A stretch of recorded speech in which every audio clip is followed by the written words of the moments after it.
Yadadri Peddakandukur reactor పేలిన ఘటనలో కార్మికుడు ప్రాణాలు విడిచాడు. మృతి చెందిన వ్యక్తిని కనకయ్యగా గుర్తించారు. ప్రీమియర్ ఎక్స్ప్లోజివ్స్ లిమిటెడ్ కంపెనీలో రియాక్టర్ బ్లాస్ట్ అయింది. 8 మంది కార్మికులకు గాయాలు. వారిలో ఒకరి పరిస్థితి విషమంగా ఉంది.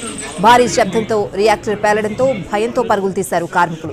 అయితే ఇంకా ఎవరైనా లోపల చిక్కుకున్నారా అనే దానిపై క్లారిటీ లేదు. ఆ బిల్డింగ్ లో 4 ఎంప్లాయీస్ మాత్రమే పనిచేస్తున్నారు. అందరూ ఊహించినట్టుగా 15 మంది 20 మంది ఆ బిల్డింగ్ లో లేరు.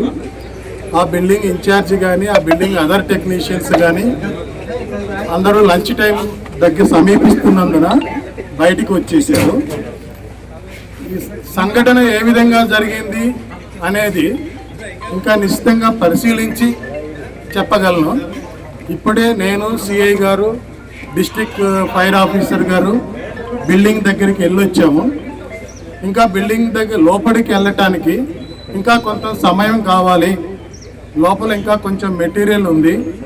అది కూడా మొత్తం చల్లారిన తర్వాత వెళ్దామని చెప్పి సిఐ గారికి చెప్పేసి అందరం ఇటు వచ్చాము. ఇంకోటి దురదృష్టకరం ఏంటంటే ఇప్పుడు మనం పంపించిన 3-4లో ఒక వ్యక్తి, దట్ ఈజ్ ఎం కనకయ్య, మా senior employee. Unfortunate thing, other 3 employees వాళ్ళకి ఎక్స్టర్నల్ మైనర్ ఇంజరీస్, వాళ్ళని హాస్పిటల్లో ట్రీట్మెంట్ చేసిన ప్రకారం ఏంటంటే అక్కడ మెగ్నీషియం మెటీరియల్ ఉంది, దానికి ఎక్స్పోజివ్ నేచర్ ఉంటుంది. సో దాంట్లో నార్మల్ వాటర్ టచ్ అయినా కూడా బ్లాస్ట్ అయ్యే అవకాశం ఉంటుంది. కాబట్టి ఎటువంటి మూమెంట్ ఏం చేయడం, ఒక 1 అవర్ పాటు అది కూలింగ్ అయిపోయిన తర్వాతనే ఎవరికైనా అనుమతిస్తాం. అదర్వైజ్ ఏం చేయాలి, లోపలికి మూమెంట్ వస్తుంది. అక్కడ ఇంకా వేరే ఎటువంటి ఏం ఇన్సిడెంట్స్ అయితే ఏం కనపడలేదు.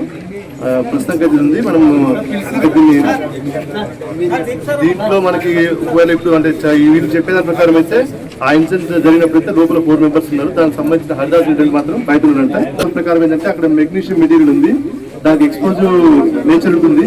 సో దాంట్లో నార్మల్ వాటర్ టచ్ అయినా కూడా బ్లాస్ట్ అయ్యే అవకాశం ఉంటుంది. కాబట్టి ఎటువంటి మూమెంట్ ఏం చేయడం, ఒక 1 అవర్ పాటు అది కూలింగ్ అయిపోయిన తర్వాతనే ఎవరికైనా అనుమతిస్తాం. అదర్వైజ్ ఏం చేయాలి, లోపలికి కూడా మూమెంట్ వస్తుంది. అక్కడ ఇంకా వేరే ఎటువంటి ఏం ఇన్సిడెంట్స్ అయితే ఏం కనపడలేదు. ప్రస్తుతం అది ఉంది. మనం దీంట్లో మనకి ఒకవేళ ఇప్పుడు అంటే వీళ్ళు చెప్పేదాని ప్రకారం అయితే ఆ ఇన్సిడెంట్ జరిగినప్పుడైతే లోపల 4 మెంబర్స్ ఉన్నారు. దానికి సంబంధించిన హరిదాస్ ఇంటర్వ్యూ మాత్రం బయట ఉన్నారంట. దాని ప్రకారం